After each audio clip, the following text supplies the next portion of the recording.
Good morning बच्चों। Start करते हैं हम।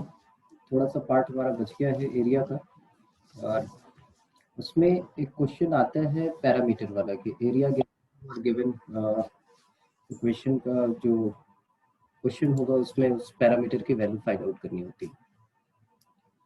तो कॉन्सेप्ट तो वही है कि आपको एरिया निकालना आना चाहिए, उस पैरामीटर की वैल्यू फाइंड आउट करने के लिए तो थोड़ा सा वर्क करना होता है। मैं एक आध दो क्वेश्चन ले लेता हूँ जिससे ये बात समझ में आ जाए कि भाई मैं निकालने के लिए क्या कह रहा हूँ। देखो है कि find the value of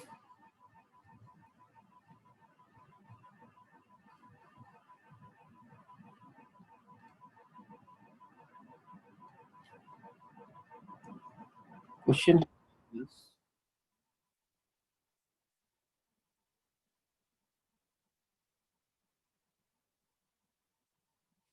find the value of C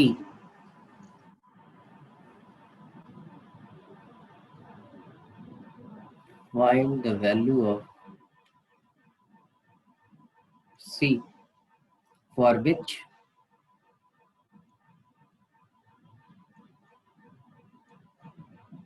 area of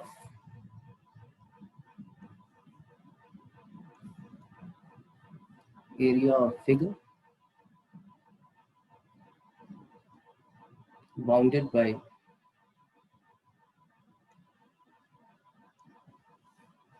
the curves y is equal to 4 upon x square, x is equal to 1 and y is equal to C is equal to 9/4 is equal to 9/4। तो ऐसे parameter होंगे जिनकी values निकालनी होंगी। तो सबसे पहला काम क्या करेंगे हम, हमें पहले प्लॉट करना है। हमने ग्राफ बनाया, y is equal to 4 upon x square। दो बातें क्लियर है कि it is symmetric about y axis and the value of y is always positive। तो एसिम्पटोट जो है वो हमारा क्या हो गया, एसिम्पटोट जो है tan x को t पुट कर लो, शुभम हो जाएगा। ये वही वाला फॉर्म है कि जब m + n - 2 जो है वो हमारे पास वो आ जाए, वो लास्ट में मैं बता दूंगा, याद करा देना मुझे। या tan x को आप t पुट कर ले, आपका काम हो जाएगा। t पुट कर ले, t स्क्वायर पुट कर ले, जो भी दिल करे। 4 अपॉन एक्स स्क्वायर का जो है वो एसिम्पटोट आपको पता है कौन होगा। एक तो x इज इक्वल टू 0, दूसरा y इज इक्वल टू 0, और x एक्सिस के ऊपर ऊपर ये ग्राफ होगा। तो हमने जो है ऐसा कुछ बना लिया 4 अपॉन एक्स स्क्वायर का। थोड़ा सा स्लोप ऐसे रहेगा, 1 अपॉन एक्स स्क्वायर का जैसा होता है नॉर्मली वैसे ही ग्राफ होगा। ये ऐसे हमने बना लिया। x is equal to 1, x is equal to 1 हमारे पास आ गया। यहाँ पे बना लेते हैं x इज इक्वल टू 1।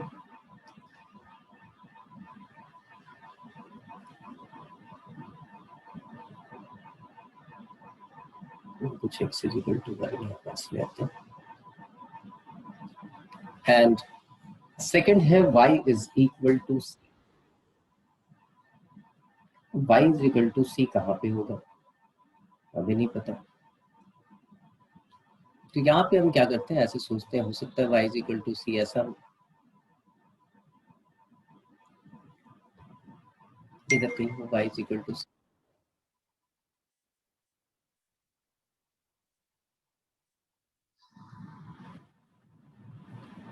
हमने मान लिया y is equal to c यहाँ पे है कहीं, या y is equal to c जो है वो किधर कहीं है, 1 से नीचे। हमें ये पता नहीं है। तो या तो एरिया ये हो सकता है, या फिर एरिया जो है हमारे पास ये हो सकता है, हमें नहीं पता। दोनों को हम एक रफ आइडिया लेके चल रहे हैं कि y is equal to c ये भी हो सकता है, y is equal to c ये भी हो सकता है। एक्स एक्सिस के नीचे तो जाएगा नहीं, तो एरिया कैसे निकालें? देखिए अगर इस एरिया की बात करें तो ये है हमारे पास x इज इक्वल टू 1, और ये एरिया अगर निकालना है तो ये पॉइंट ऑफ इंटरसेक्शन हमें चाहिए होगा। y इज इक्वल टू सी, हाँ 2/रूट ना, ये देखो ना y इज इक्वल टू सी इसको कट कर रहा है इस वाली कर्व को, तो y इज इक्वल टू सी आप यहाँ पे पुट करोगे, c is equal to 4/x², तो ठीक है, c बोला था ना, x² is equal to 4/c, तो ये 2/√c, ये हमारे पास आ गया। और y is equal to x है, तो ये भी हमारा वही मान के चलेंगे कि 2/√c है, जहाँ से भी होगा। अगर ये एरिया निकालना है, चाहे ये केस हो या ये केस हो, दो केसेस बन रहे हैं आपके पास। एक टाइम ये अपर है और ये लोअर है, दूसरा है ये अपर है और ये वाला लोअर है। तो एरिया हम कैसे निकालें?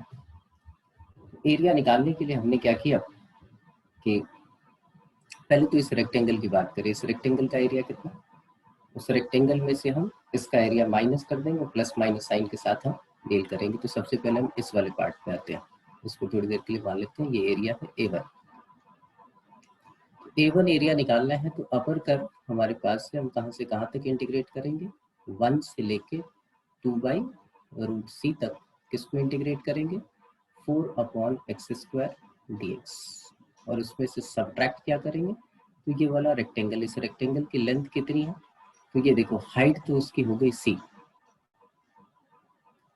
और यहाँ ये विड्थ कितनी है, तो 2/√c माइनस 1, और इसको किसके इक्वल कर देंगे, दिस इज इक्वल टू 9/4। एक केस तो हमारा ये होगा।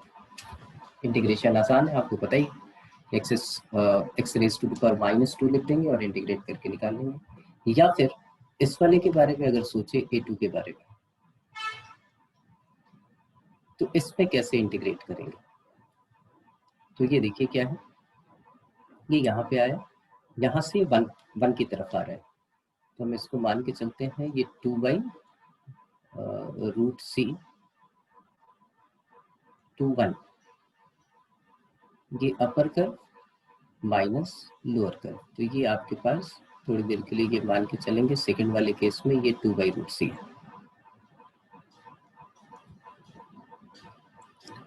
तो इस रेक्टेंगल का एरिया, इस रेक्टेंगल का एरिया क्या होगा, तो इस रेक्टेंगल का एरिया लिख लेते हैं, काय को इंटीग्रेट करें, अपर कर्व लोअर कर्व, सीधा ये 1 था, इससे माइनस कर दिया, तो ये हाइट हमारी हो गई 1 माइनस 2/√c, और हाइट कितनी हो गई, ये c मान के चल रहे हैं, तो c, और उसमें से कर्व की इक्वेशन को हमें इंटीग्रेट करना है, तो 2/√c to 1 4/x² dx, इसको आप इक्वल टू कर दोगे किसके, 9/4 के, और c की वैल्यू आप फाइंड आउट कर सकते हो। ठीक है, इंटीग्रेट करने की जरूरत तो नहीं, इंटीग्रेट तो हो जाएगा। तो इस टाइप का आएगा तो कॉन्सेप्ट तो वही पुराना है, बस उसमें पैरामीटर होगा, उस पैरामीटर के अकॉर्डिंग जो है निकालेंगे। बस सोचने की एक चीज है कि y इज इक्वल टू सी है, तो दो केसेस आपको बनाने पड़ेंगे, दो वैल्यूज निकलेंगे, सिंगल वैल्यू से आपका काम नहीं चलेगा कि आप एक ही केस आपने सोच लिया और वहीं से आपने बोला कि सर ये बाउंड हो रहा है, और ये हमने निकाल लिया। नेक्स्ट हम आ जाते हैं किसमें, जो सबसे इम्पोर्टेंट पॉइंट है, ये इसके क्वेश्चन खूब आते हैं क्योंकि यहाँ पे फंसने के चांसेस आपके सबसे ज्यादा है। Area bounded by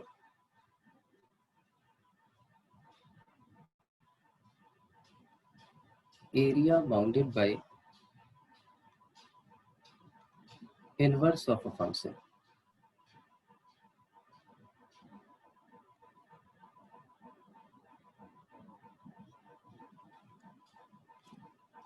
area bounded by inverse of a function. अब इसमें क्या दिक्कत आ सकती है कि जो कर्व गिवन है और जिस लिमिट के अंदर गिवन है बाइजेक्टिव होगा ऑब्वियसली, तभी उसका इनवर्स निकलेगा, लेकिन उसका इनवर्स निकालना आपके लिए पॉसिबल नहीं हो रहा है। आप उसका इनवर्स नहीं निकाल पा रहे हो, क्योंकि अजीब सा है, तो इनवर्स निकालने में आपको प्रॉब्लम हो रही है, तो आप कैसे निकालोगे उसको? तो इसके लिए जो है छोटे छोटे कॉन्सेप्ट जो है वो जरा समझ लेते हैं। हमने एक जनरलाइज फॉर्म लिया। जनरलाइज फॉर्म है कि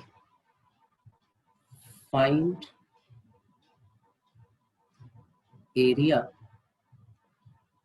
bounded by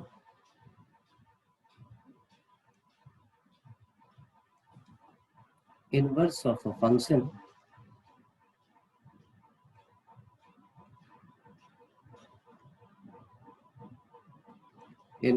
function y is equal to fx between ordinates x is equal to c, x is equal to d and x-axis।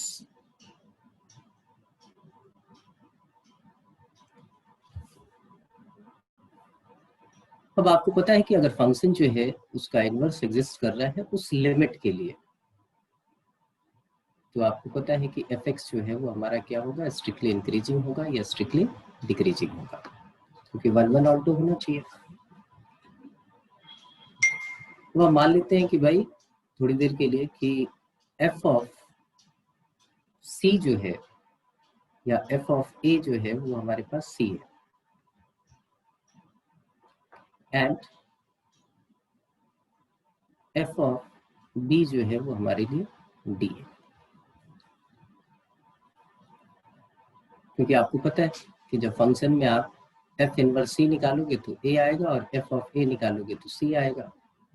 तो हमने ये 2 पॉइंट वैसे ही एज्यूम कर लिए, और ये एज्यूम कर लिए कि for all fx is strictly increasing or strictly decreasing in the interval a to b। यहाँ से यहाँ तक इंक्रीज या डिक्रीज करेगा, क्योंकि इनवर्स एग्जिस्ट कर रहा है तो ये होना ही है। अब हमें ये ग्राफ निकालना है, क्या है, कैसे हम निकालें? तो हमने fx का एक ग्राफ बनाया है।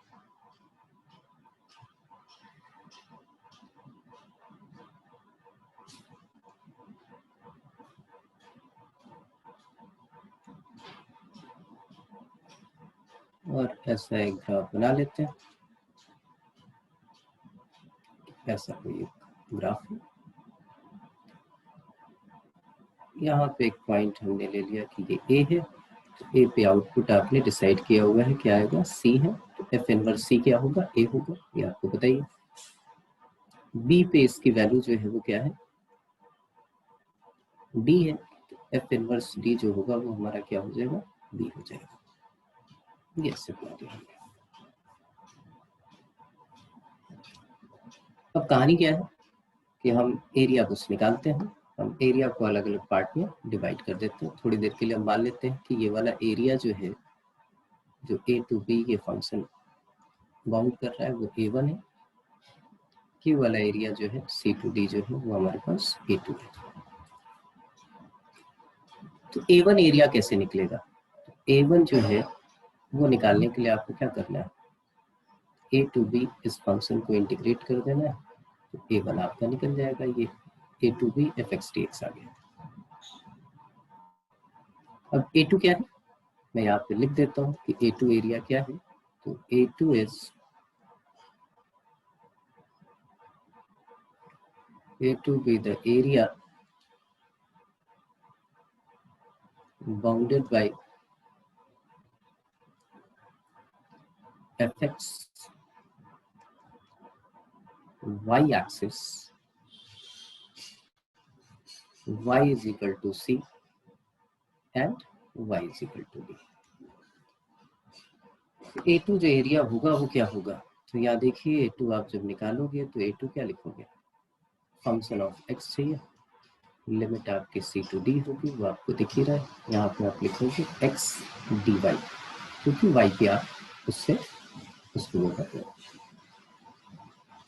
x dy क्यों लिखा, क्योंकि आप f इनवर्स निकालोगे यहाँ पे, ये सी टू डी उसके लॉन्ग निकाल रहे हो, तो यहाँ पे आपने लिख दिया that is equal to F inverse X और एफ इनवर्स वाई, क्योंकि फंक्शन ऑफ वाई होगा, F inverse Y D Y.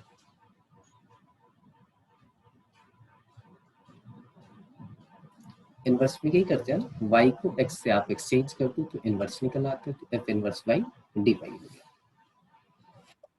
अब इसको इंटीग्रेट कैसे करेंगे, क्योंकि इनवर्स तो पहले हमने डिसाइड किया कि इनवर्स हमें निकालना आता नहीं। इस y की जगह हमने fx पुट किया, हमने यहाँ पे लेट किया कि let y is equal to fx। तो dy की वैल्यू क्या होगी, dy is equal to f dash x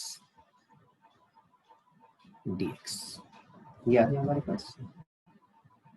और y अगर अपने fx पुट किया तो f इनवर्स ऑफ fx क्या हो जाएगा, fx हो जाएगा।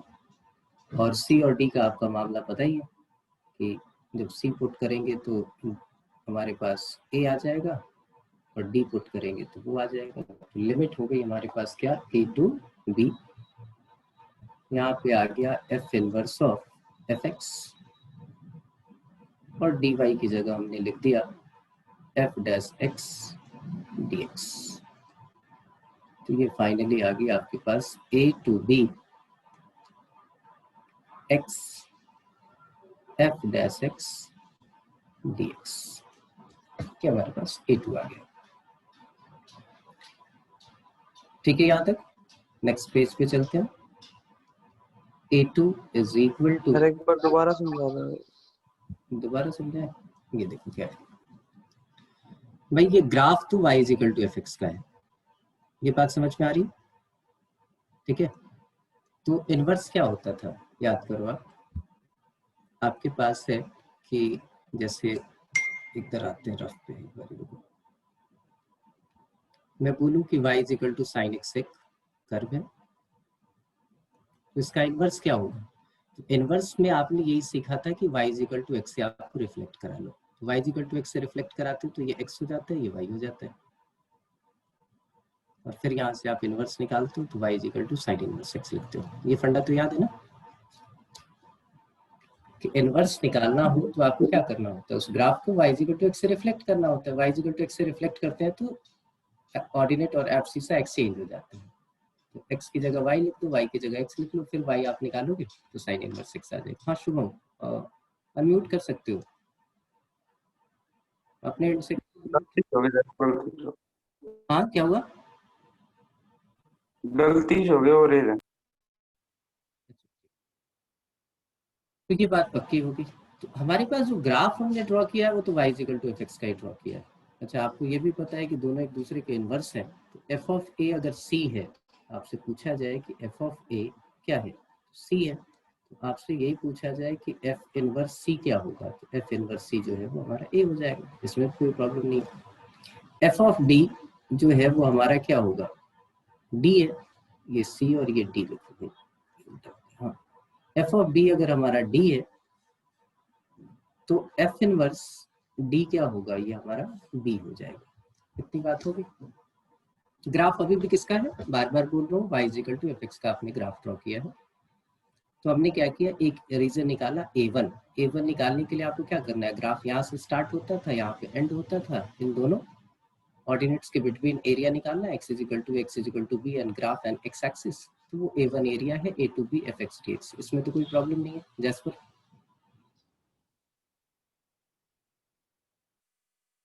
किसकी प्रॉब्लम थी, जैसपर की ना, जैसपर ठीक है, नो सर मेरी थी। हमारी नहीं थी। अब A2 निकाल रहे हैं बेटा, A2 जो है वो बाउंड कर रहा है कौन, A2 बाउंड कर रहा है यही वाला कर्व, लेकिन y एक्सिस के लॉन्ग। तो जब भी y एक्सिस के लॉन्ग था तो आप क्या करते थे, x is equal to function of y चाहिए था, x is equal to function of y चाहिए था, तो मैंने लिमिट ली c to d x dy लिख दिया, लेकिन ये फंक्शन इन्वर्टिबल है, तो x का मतलब क्या हुआ, x का मतलब हुआ f इनवर्स y, क्योंकि x in the terms of y आएगा, वो उसका इनवर्स हो जाएगा। ये बात समझ में आ रही है या नहीं आ रही है, यहाँ देखो x in the terms of y, ये आया आपके पास, तो ये जो फंक्शन आएगा वो क्या आएगा, इनवर्स फंक्शन आएगा। हाँ या ना? ठीक यस है बच्चे, ठीक यस ठीक है। तो एफ इनवर्स वाई लिख दिया। अब हमें वही बात बार बार बोल रहा हूँ कि भाई आप इनवर्स निकालना आपके लिए पॉसिबल नहीं है। हम ऐसी केस की बात करें, पॉसिबल है फिर तो कोई दिक्कत नहीं, उसका इनवर्स निकालेंगे, उस लिमिट के अंदर इंटीग्रेट कर लेंगे, कोई दिक्कत ही नहीं। तो एफ इनवर्स वाई है, तो आपको पता है कि इनवर्स में कि F inverse of F X is equal to F of F inverse X and that is equal to X. तो हमने क्या किया, वाई को एफ एक्स पुट कर लिया, तो F inverse of F x आ गया। अब ऑपरेटर डी वाई था, तो डी वाई की वैल्यू निकाली, f dash x D x यहाँ पुट कर दिया, तो आपके पास ए टू का जो रिजल्ट आएगा वो ए टू क्या आया, X to F dash x D X. ठीक है सिद्धार्थ? Yes sir. अब यहाँ ए टू फिर से मैं लिख रहा हूँ, लिमिट देख लीजिए क्या है, ए टू बी है, ये आपके पास एक्स और ये एफ डैश एक्स है। अब देखो हम इंटीग्रेट करते हैं और इसको फर्स्ट फंक्शन ले लेते हैं, इसको सेकंड फंक्शन ले लेते हैं। तो first function x, second function F dash x का इंटीग्रेशन एफ एक्स हो जाएगा। लिमिट आपने पुट कर दी, लिमिट क्या होगी आपकी, to b minus derivative of x one और इंटीग्रेशन ऑफ एफ एक्स, ये हमारे पास f dash x is f x, ये डी एक्स है। यहाँ देखो ये ए टू, यहाँ पे जो वैल्यू आई वो क्या आई, b into f of b minus a into f of b, और इसको मैंने लिख लिया दैट इज ए वन। तो b into f of b, अब यहाँ देखो एफ ऑफ बी की वैल्यू क्या होगी, f of b is d और f of a is equal to c, ये है ना, f of a is equal to c, f of b is equal to D. F of B को हमने D लिख दिया, तो ये आ गया हमारे पास बी डी माइनस ए सी माइनस ए वन, ये उसका एरिया होगा। एक बात तो ये याद रखनी है, और दूसरी कहानी क्या याद रखनी है कि ए टू प्लस ए वन, कभी ये भी पूछ ले कि तो हमेशा बी डी माइनस ए सी के इक्वल होगा। सर हाँ सर A2 का एरिया तो वैसे भी सिंपली निकल सकता था, फिर ये लगा। A2 का एरिया निकालने के लिए, जैसे मैं अभी क्वेश्चन करूंगा तो आपको समझ में आएगा, A2 का एरिया निकालने के लिए x in the terms of y चाहिए। ठीक है बच्चे, मैं मान लेता हूँ कि ऐसी है इक्वेशन कुछ, X Y square plus X Y minus X cube that is equal to 3। अब x की वैल्यू आप निकाल सकते हो क्या, मान लेते हैं किसी इंटरवल में तो ये 1 1 ऑन टू हो ही सकता है ना, ऑन टू बनाने के लिए डोमेन रिस्ट्रिक्ट कर देंगे। अब इस टाइप का फंक्शन है कोई, आप निकाल पाओगे, नहीं निकाल पाओगे। तो अभी क्वेश्चन आएगा तब आपकी समझ में आएगा, ये सिचुएशन तब है जब आप इनवर्स नहीं निकाल पा रहे हो, इनवर्स जब आप निकाल लोगे फिर तो कोई दिक्कत ही नहीं। सर ये तो ग्राफ मैं क्वेश्चन लेता हूँ, क्वेश्चन के साथ ये वाला पंगा आपका दूर हो जाएगा कि भाई क्यों ऐसे ये निकाल लेते हैं। बीडी और एसी निकल जाएगा, वही तो सिखाया जा रहा है कि बीडी और एसी निकालना तो आसानी है, बीडी और एसी में तो कोई प्रॉब्लम है ही नहीं आपको, तो आप पुट करके निकाल लोगे। एक क्वेश्चन देख लो, थोड़ा सा पेशेंस रखो, एक क्वेश्चन देख लो, उसके बाद हम फिर जो भी होगा आपके दिमाग में डाउट वो हम डिस्कस कर लेंगे। मैं यहीं पे एक क्वेश्चन ले लेता हूँ, यहाँ एक क्वेश्चन ले लेता हूँ, आपके दिमाग में ये सारी चीजें आ जाएंगी, जो भी है उसके बाद फिर प्रॉपर आप उससे डिस्कस कर लेंगे। क्वेश्चन है कि late fx is equal to x cube plus 2x square plus 2x plus 1 and gx is the inverse of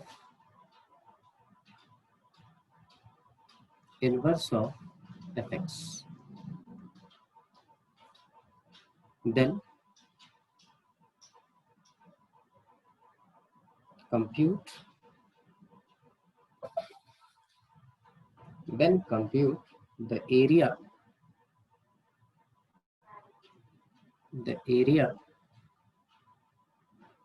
bounded by Gx x-axis and ordinates x is equal to -3 and x is equal to 6. Try करना, जो भी आपके दिमाग में आ रहा है कि sir ये निकाल सकते थे, इसकी जरूरत क्या थी, उसके अकॉर्डिंग तो जरा ये एरिया निकाल दीजिए।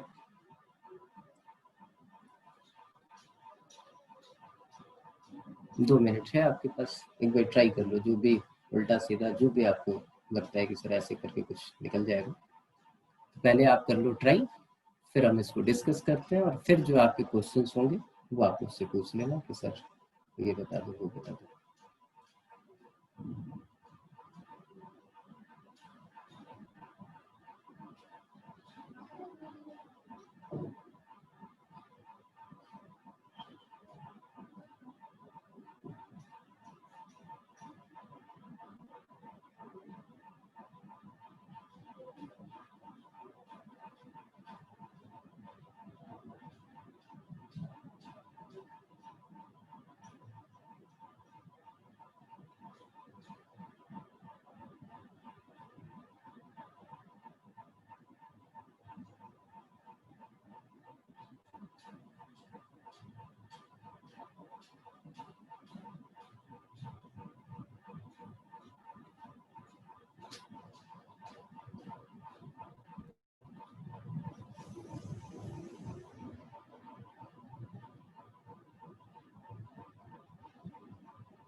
हाँ बताओ, कहीं कुछ बात बनी? बहुत ज्यादा कैलकुलेशन है सर। हाँ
चलिए फिर देखें इसको। चलिए पहली चीज कि भाई हमें जी एक्स का इनवर्स चाहिए, तो हमें सबसे पहले ये चीज देखनी है कि क्या सही में ये स्ट्रिक्टली इंक्रीजिंग या स्ट्रिक्टली डिक्रीजिंग फंक्शन है भी या नहीं। पहला काम तो यही करना है। तो हमने क्या किया, सबसे पहले एफ डैश एक्स निकाला। एफ डैश एक्स आया हमारे पास 3x² प्लस 4x प्लस 2। आपको पता है इसका d जो है लेस देन 0 है, एक्स स्क्वायर का कोफिशिएंट पॉजिटिव है, इसका मतलब ऑलवेज पॉजिटिव, क्योंकि इसका d क्या आएगा 4 का स्क्वायर 16 माइनस 4 इंटू 3 इंटू 2 तो 24 आ जाएगा। इसलिए हमारी कहानी क्या होगी कि ये जो है वो हमेशा हमारे पास एक इंक्रीजिंग है, ये हमारे पास ग्रेटर देन 0 आ गया। ठीक है जी। अब ग्रेटर देन 0 आ गया तो ये स्ट्रिक्टली इंक्रीजिंग फंक्शन हो गया। अब उसने बोला है x इज इक्वल टू -3, तो पुराने वाले कॉन्सेप्ट के हिसाब से ये है a और ये है b। ऑर्डिनेट्स है x is equal to -3 and x is equal to 6। तो हमें नहीं पता है कि इसकी वैल्यू जो है जब x की वैल्यू -3 कब आएगी, जब उसका इनवर्स होगा तो आप बोलो इसको सॉल्व कर लेते हैं। हम लिख लेते हैं x³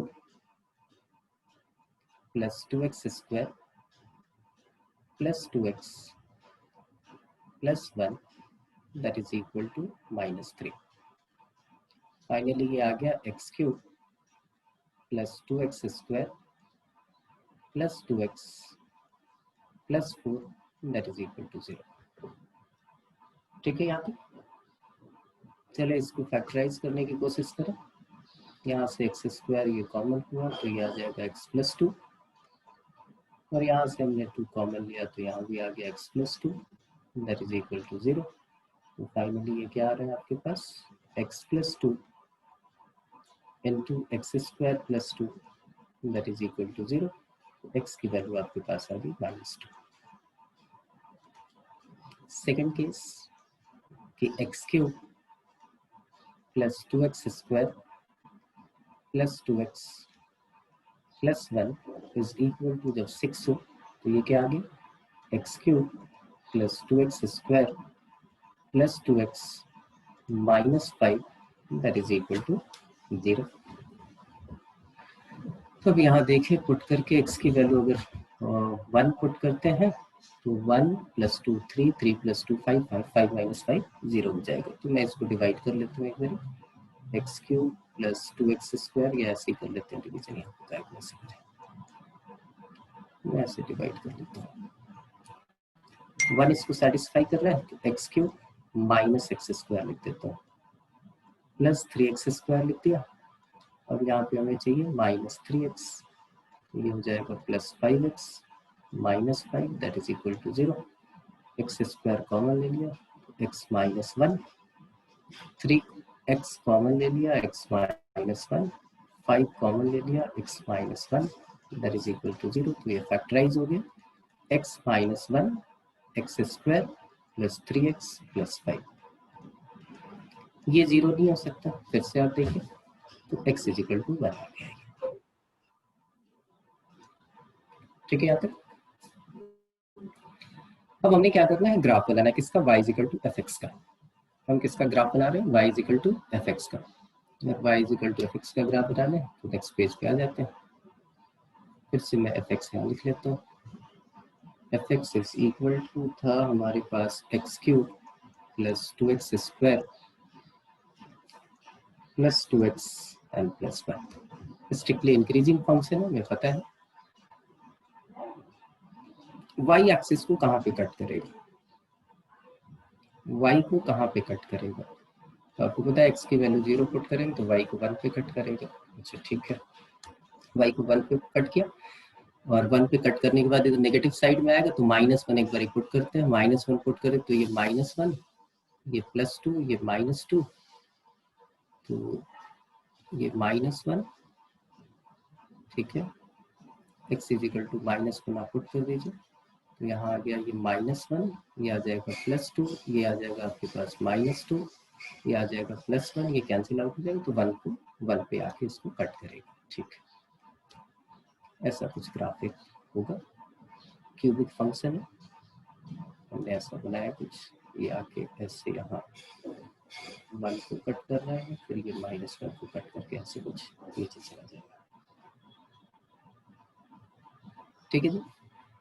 अब क्या है, जब इसकी वैल्यू 1 है तो इसका आउटपुट 6 आ रहा है। ये देखिए, जब x की वैल्यू 1 है तो इसका आउटपुट क्या आ रहा है, 6 आ रहा है। fx के ग्राफ पे हमने लिखा कि 1 पे आउटपुट 6 आएगा और इनवर्स में 6 पे इसका आउटपुट 1 आएगा। तो हमने मान लिया ये 1 है, यहाँ से परपेंडिकुलर हमने ड्रॉ किया, तो ये आउटपुट आपका जो आ रहा है वो आ रहा है कितना, 6। और दूसरा पॉइंट है आपके पास -2, जब -2 है इसकी वैल्यू आ रही है -3।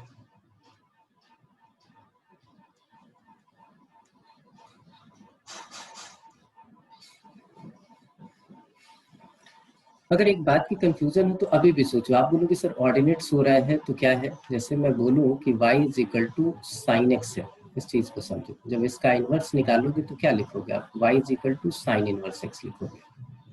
तो यहाँ पे x = आपको बोला जाए कि भाई 0 और π/2 या x = 0 और x = 1 के बिटवीन आपको ग्राफ निकालना है, तो ये तो फंक्शन ऑफ x हो गया ना, तो ऑर्डिनेट्स तो x यही होंगे।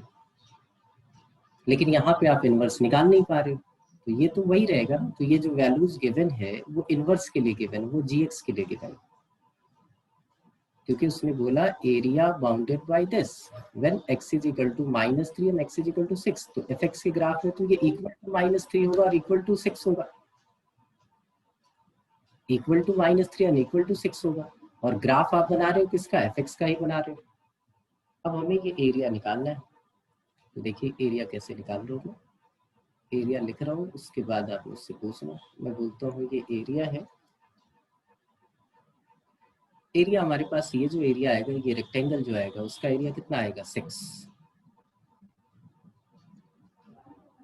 और फिर मैं इस कर्व को इंटीग्रेट करूंगा -2 से लेके 0 तक,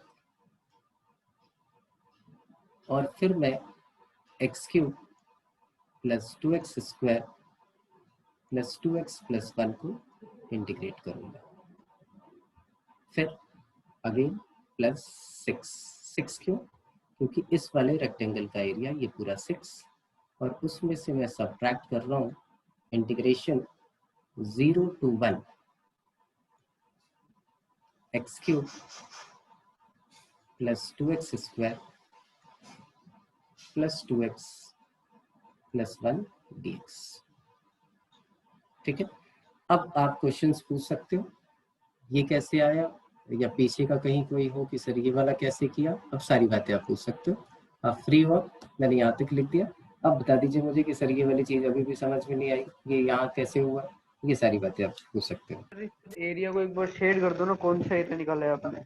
अच्छा, एरिया कौन सा शेड किया है, अब देखो 6 माइनस दिस होगा तो कौन सा एरिया होगा, ये वाला आया ना। इस वाली एक्सप्रेशन से जो एरिया निकल रहा है वो कौन सा निकल रहा है, ये वाला। अच्छा, इससे कौन सा एरिया निकल रहा है, जरा ये बताओ, ये जरा ध्यान से देख के बताओ कि ये वाला एरिया जब आप इंटीग्रेट करोगे तो ये एरिया आएगा, ये एरिया एक्स एक्सिस के नीचे है तो माइनस करना है, इसलिए ये प्लस हो गया। नीचे का एरिया 6 है क्योंकि रेक्टेंगल का एरिया एब्सोल्यूट वैल्यू ले रहे हो आप, इंटीग्रेट करके तो निकाल नहीं रहे हो, तो ये आपके पास 6 + दिस हो गया, तो ये कौन सा एरिया होगा, ये वाला एरिया।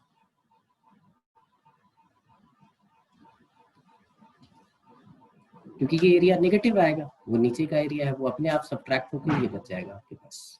निखिल अब बताओ, ठीक है।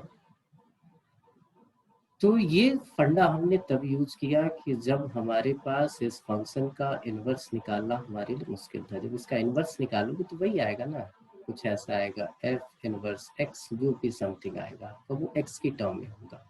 किसकी टर्म में होगा, x की टर्म में होगा, इसलिए gx बोला है। और ऑर्डिनेट्स इसी के दे रखे हैं कि भाई आप x = -3 जब उसके इनवर्स का ग्राफ करोगे और x = 6 के बिटवीन एरिया क्या होगा। और हम ये सारा काम किससे करना चाह रहे हैं, हम ये सारा काम करना चाह रहे हैं y = fx के ग्राफ से।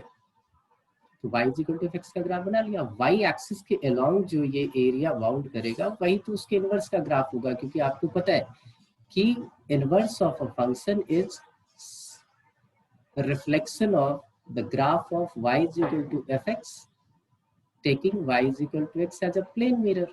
तो y एक्सिस के लॉन्ग जो एरिया बाउंड करेगा वही एरिया होगा। तो हमने ये एरिया निकाला है कि ये हमारे पास है। तो ये देखिए नीचे का, ये ऊपर का एरिया, तो ये आप कैलकुलेट करना जानते हैं, ये तो सिंपल सा है, ये निकल जाएगा। मैं एक क्वेश्चन और लेता हूँ, मुझे लग रहा है अभी भी थोड़ी थोड़ी प्रॉब्लम है, ये चीज़ समझ में नहीं आ रही कोई। हाँ ये वाला समझ में नहीं आया, इंटीग्रेशन ऑफ -2 से 0 वाला। ये 6 प्लस इंटीग्रेशन ऑफ -2 से 0। -2 to 0, अच्छा चलो। ये जो एरिया पूरा लिया है ये आपका 6 होगा, ठीक। और आपने ये एक फंडा पढ़ा हुआ है कि एक्स एक्सिस के नीचे का जो एरिया होता है वो नेगेटिव होता है। एक्स एक्सिस के नीचे का एरिया क्या होता है? नेगेटिव होता है। अब ये एरिया जो आउटपुट इसका आएगा, आप निकाल के चेक कर लो, ये आएगा नेगेटिव। और ये तो एब्सोल्यूट वैल्यू ले रहे हो क्योंकि आप बोलो ये रेक्टेंगल है, तो इस रेक्टेंगल का एरिया तो तो कुछ प्लस आएगा, मतलब कि -2 से -1 के बीच में नेगेटिव। पूरा का पूरा माइनस आएगा, आप निकाल लो, इसका एरिया कंप्लीट नेगेटिव आएगा। और वो नेगेटिव एरिया आप इसमें ऐड कर रहे हो, इसका क्यों मतलब आप -2 से -1 नेगेटिव, अगर -1 से 0 के बीच में करेंगे तो इंटीग्रेट वो प्लस आएगा। इसके बिटवीन करोगे, -2 से -1 के बीच में करेंगे तो नेगेटिव आएगा, और -1 से 0 के बीच में पॉजिटिव आएगा। -1 से 1 के बिटवीन ये एरिया आप निकाल रहे हो, आप बोल रहे हो ये एरिया आपका आएगा क्या? नेगेटिव। नेगेटिव, और है ना। -1 से 0 पॉजिटिव। -1 से 0 पॉजिटिव आएगा। तो अगर ये पॉइंट है आपके पास, सपोज करो, जैसे यहाँ तो निकल गया ना, यहाँ तो निकल गया कि माइनस था ये 0 हो रहा था। तो ये करने की जगह आप यहाँ पे ये भी कर सकते हो, ये पूरा हटा दो, ये वाला पोर्शन हटा दो। आप सीधा बोलो कि ये एरिया जो निकालना है वो मैं ऐसे निकाल लूंगा, -2 to -1 नेगेटिव कर दूंगा क्योंकि एरिया हमें चाहिए। और आप ये लिख के यहाँ पे निकाल सकते हो। मैंने तो वो यूनिवर्सल लिखा है कि अगर ना भी आए वो पॉइंट ऑफ इंटरसेक्शन, मान लो तुम्हारे पास ना आए, यहाँ तो ये दिख रहा है -1, अगर नहीं आया फिर इस टाइप की क्वांटिटी को जो आप निकाल ही नहीं पा रहे हो, उस केस में क्या करोगे? तो उस केस में क्या ही करोगे कि ये रेक्टेंगल होगा, उस रेक्टेंगल में से आप ये वाला एरिया जो है वो माइनस कर दोगे, -2 से 1 तक। तो ये एरिया हमारा सब्ट्रैक्ट हो रहा है -2 से 0 तक। तो -2 से 0 तक जो एरिया मिलेगा वो ये वाला मिलेगा। मैं उसको शेड कर देता हूँ। जब इस कर्व को आप -2 से 0 तक इंटीग्रेट करेंगे तो ये एरिया बाउंड कर रहे हो। ये थोड़ी मिलेगा सर, -2 से 0 के तो ये थोड़ी मिलेगा। एरिया मिलेगा, बताओ तो, वही तो। ये अपर और लोअर कर्व की बात है बेटा, यहाँ से यहाँ तक आप इंटीग्रेट को आप 2 पार्ट में इंटीग्रेट करके निकाल लेना, कोई दिक्कत नहीं। इसको उल्टा घुमा दो, आपको दिखेगा। इसको हमने रिफ्लेक्ट करके एक्स एक्सिस के ऊपर लेके आ गए, हम इसको रिफ्लेक्ट करके एक्स एक्सिस के ऊपर लेके आ गए, और फिर उसको पॉजिटिव एरिया इसके साथ मॉड साइन लगा दे तो ये ऊपर आ जाएगा। मॉड साइन लगा के आप निकाल लो। जब आप -2 से 3 के बिटवीन आओगे तो क्या होगा, ये एरिया ये ऐसे टर्न होके ऊपर आ गया, तो ये एरिया आएगा एक -2 से 1 तक, और फिर एक इधर का एरिया आएगा। इस वाले पार्ट में तो सिर्फ ये कर सकते हो कि ये दोनों चीजें हटा दो, ये दोनों पार्ट हटा दो आप, और सिर्फ इतना लिख दो तो भी आपका काम चल जाएगा, नेगेटिव ऑफ दिस। ठीक है शुभम, ठीक एक क्वेश्चन और देख लो। एक काम करते हैं, ऐसा कर्व लेते हैं जिसका इनवर्स भी पता हो, उसी के बारे में सोचते हैं, और फिर इनवर्स से भी उसका आंसर निकाल के देखेंगे। ठीक है, मैं एक ले लेता हूँ सिंपल सा question. The area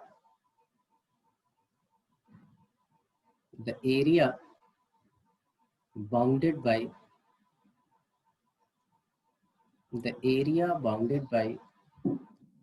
the inverse of the function, the area bounded by the inverse of the function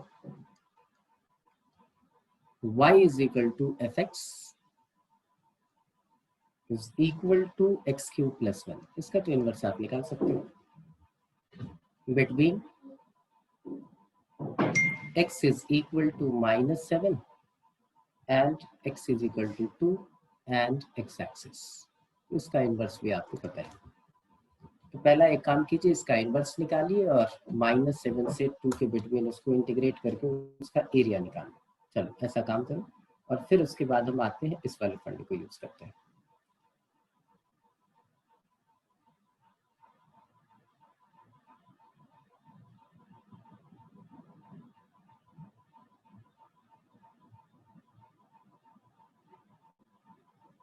आप इसका इनवर्स निकाल सकते हो ना, ये निकाल दूं, ये है ना इसका इनवर्स, स्ट्रिक्टली इंक्रीजिंग फंक्शन है, वैसे भी x³ + 1 है आपको पता है। तो अगर इसका इनवर्स हम निकालें तो इनवर्स क्या होगा, इनवर्स ये हो जाएगा ना, x³ is equal to y minus 1 and finally x is equal to y minus 1 raised to the power 1/3। तो अब आपसे पूछा जाए कि f इनवर्स x क्या हुआ, तो f इनवर्स x आप लिख के आते थे, that is x minus 1 raised to the power 1/3। ठीक है जी। अब इसको इंटीग्रेट करना है, इंटीग्रेट करेंगे कहाँ से कहाँ तक, तो -7 से लेके 2 तक। ठीक है जी। अगर हमें परेशानी होती है ज़्यादा, हमने ग्राफ नहीं ड्रॉ किया है, तो हम सिंपल सा काम करेंगे कि भाई लिख लेंगे -7 to 2 mod of x minus 1 raised to the power 1/3। जब हमें दिक्कत होगी तो वैसे भी कर सकते हैं। भाई एरिया पॉजिटिव होगा तो ये कर लेते हैं। अब देखिए ये कहाँ तक एरिया जो है वो आपका नेगेटिव आएगा, वो आप चेक कर लो। तो 1 पे ये 0 होगा, तो -7 से 1 तक ये नेगेटिव आना है आउटपुट इसका। इसका मतलब ग्राफ जो है वो नीचे होगा। तो -7 से 1 तक ये नेगेटिव कर देते हैं, जिससे ये पॉजिटिव हो जाए, x minus 1 raised to the power 1/3 dx। और फिर 1 से लेके 2 तक ये पॉजिटिव होगा, तो 1 से लेके 2 तक positive, x minus 1 raised to the power 1/3 dx। Integrate करके एरिया निकाल लीजिए, फिर हम इस वाले फंडे से करने की कोशिश करेंगे।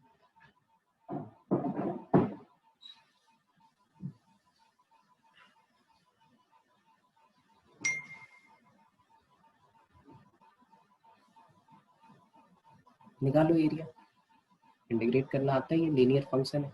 x minus 1 raised to the power 1/3 का इंटीग्रेशन क्या होगा, x minus 1 raised to the power 1/3 + 1 divided by 1/3 + 1। निकाल लीजिए एरिया जल्दी।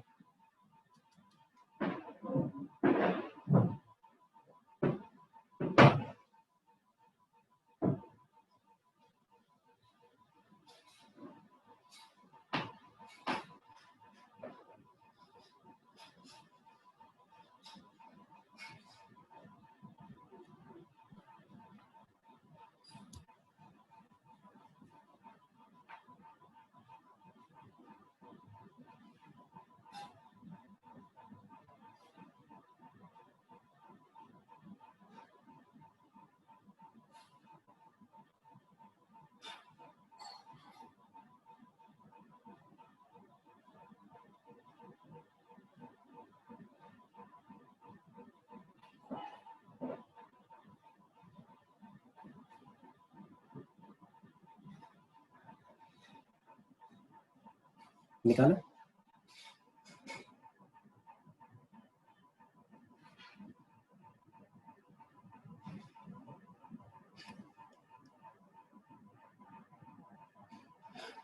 ये minus sign x minus 1 raised to the power 4/3 divided by 4/3, तो 3/4 आ गया। लिमिट यहाँ पुट कर दो, -7 to 1। और दूसरा पार्ट जो है वो आपके पास क्या आ गया, that is 3/4 x minus 1 raised to the power 4/3 और लिमिट आप लगा लो 1 to 2, जो भी है निकालो, यहाँ एरिया आ जाएगा। अब सेकंड वाले पार्ट में क्या है, जैसे हम उस वाले केस में चल रहे थे कि भाई सबसे पहले तो कर्व को देखा कि वो इंक्रीजिंग है या नहीं, तो आपको दिख ही रहा है f' निकालोगे तो 3x² आएगा, स्ट्रिक्टली इंक्रीजिंग फंक्शन है इस इंटरवल के लिए। अब इसको प्लॉट करना है, प्लॉट करने के लिए आपको सीधा सा तरीका बताया कि भाई प्लॉट करने के लिए आप देख लो y एक्सिस को कहाँ कट कर रहा है, 1 पे, और x एक्सिस को कहाँ कट करेगा, तो x एक्सिस को कट करेगा -1 पे। तो ये ऐसे कुछ ग्राफिक बना लेते हैं, ये ऐसे चलेगा, ये 1 पे कट किया, फिर 1 सीधे नीचे ऐसे चला गया। अब था कि भाई x³ + 1 -7 के इक्वल होगा, तो x की वैल्यू क्या होगी, तो 1 -8 मतलब -2, एंड x³ + 1 जब हमारा 2 के इक्वल होगा तो x की वैल्यू क्या आ जाएगी, दैट इज इक्वल टू 1। तुमने बोला कि जब ये 1 होगा तो इसका आउटपुट 2 हो जाएगा। ये 1, तो इसका आउटपुट 2, और जब x की वैल्यू -2,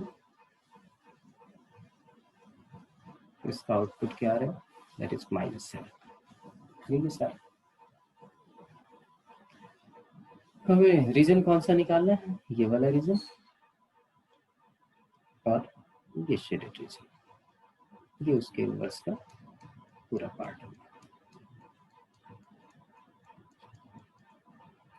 और इसको निकालने के लिए हम कैसे इंटीग्रेट करेंगे जरा देखिए। इस ऊपर वाले पार्ट में आ जाते हैं। ऊपर वाले पार्ट में क्या होगा, ये हमारे पास -2, या नीचे से ही ऊपर चलो, तो ये रेक्टेंगल का एरिया हमारे पास 14, और उसमें हम ऐड करेंगे fx को, कहाँ से कहाँ तक, -2 से 0 तक। -2 से 0 तक ये वाला रीजन आएगा आपके पास। तो -2 से 0 तक आप इंटीग्रेट करोगे किसको, x³ + 1।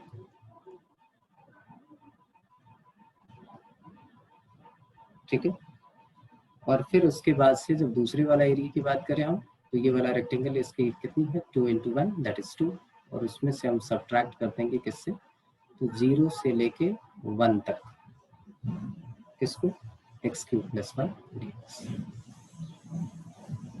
तो ये जो है वो आपका वो एरिया आ जाएगा। ये एरिया और ऊपर वाला जो एरिया है वो दोनों सेम होगा, करके चेक कर लेते हैं।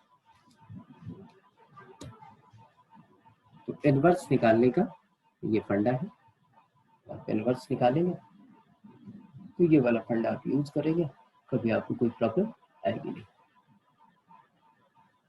अब एक छोटा सा कॉन्सेप्ट और है, वो कर लीजिए, एरिया आपका कंप्लीट हो जाएगा आज। और फिर आपको क्वेश्चंस करने हैं इससे रिलेटेड, तो हम आ जाते हैं किस पे, हमने लिया कि ये कॉन्सेप्ट है optimisation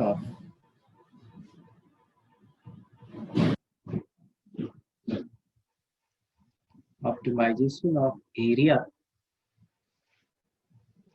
for greatest and least value.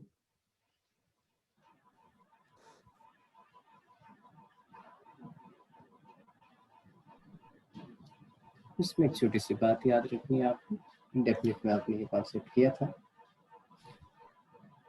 कि f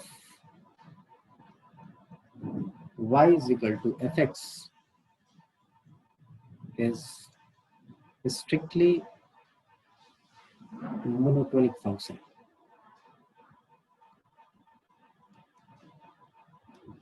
Strictly monotonic function in the interval a to b. Strictly monotonic है मतलब strictly increasing होगा या strictly decreasing होगा।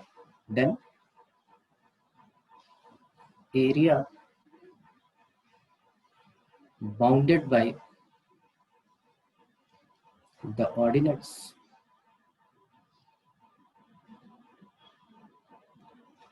x = a, x = b, y = fx, and y = fc. For all c belongs to open interval a to b, close interval a to b is minimum. ये minimum कब होगा,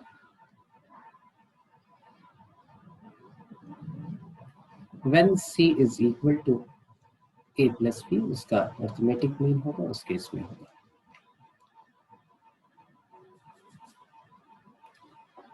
तो y = x, ये ऐसा कुछ मान लेते हैं कि एक ऐसा कुछ ग्राफ है, ये ऐसे कुछ बना दिया, स्ट्रिक्टली इंक्रीजिंग है, इस टाइप का कुछ बनाना पड़ेगा। हम मान लेते हैं कि ऐसी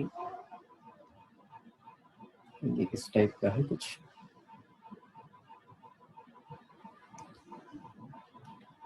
x = a, ये मान लिया ये a है, एंड यहाँ कहीं मान लेते हैं कि y = b है।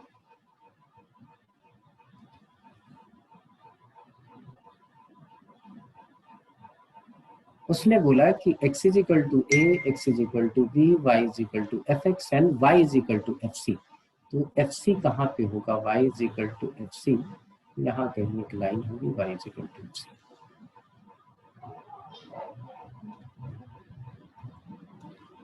उसने बोला ये हमारा एरिया जो बाउंड होगा तो या तो ये वाला एरिया होगा, और अगर बात करें x is equal to 8 plus और इंक्रीज कर देते हैं तो ये वाला।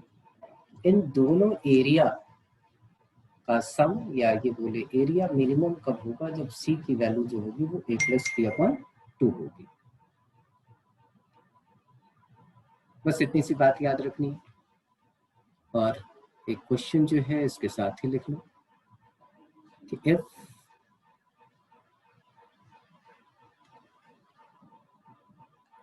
if the area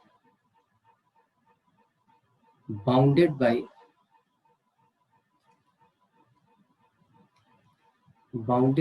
fx is equal to x cube upon 3 minus x square plus a, and the straight lines x is equal to 0 and x is equal to 2 and x-axis is minimum,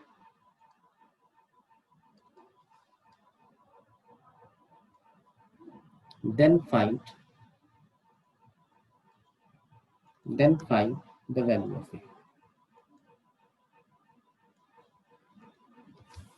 a की value क्या होगी?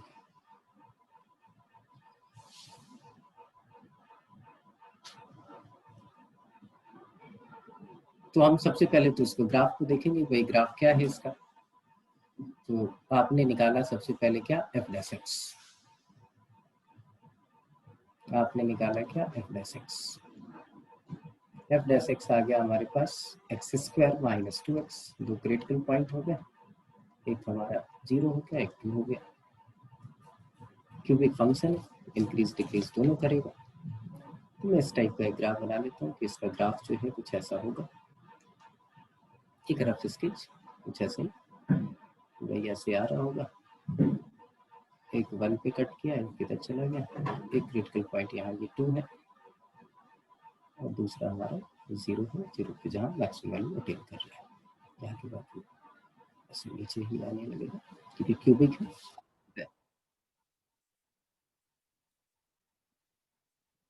अब ये monotonic है किसके किसके between, 0 से लेके 2 के बिटवीन, 0 से लेके 2 के बिटवीन मोनोटोनिक है। तो हमें एक इंटरवल मिल गया दैट इज 0 to 2।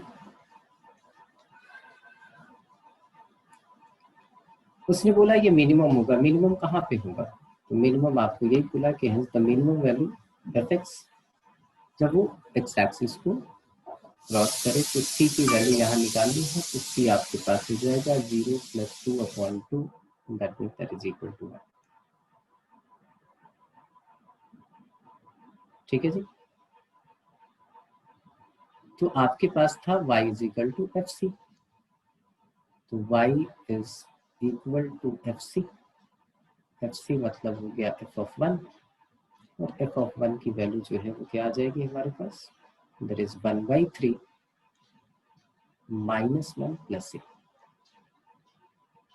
यहाँ पे वो मिनिमम होगा और इसको हमने इक्वल टू 0 पुट कर दिया, क्योंकि equation of x axis is y is equal to 0 और y इज इक्वल टू 0 जो होगा f of c होगा। f of c होगा तो यहाँ से a की वैल्यू निकाल लेंगे, a की वैल्यू हमारे पास क्या आ जाएगी, दैट इज 2/3। तो ये आपका एरिया हो गया कंप्लीट। मैं क्वेश्चंस भेज दे रहा हूँ, 25-26 क्वेश्चन है, 15-15 क्वेश्चन डेली आपको करना है। इसके 15 क्वेश्चन डेली आपको अटेम्प्ट करना है, और एक असाइनमेंट वो सीपी वाला वो आ जाएगा आपके पास। तो दोनों आप निपटा डालिए, जो प्रॉब्लम आएगी वो हम डिस्कस कर लेंगे। कल मिलते हैं फिर आपसे।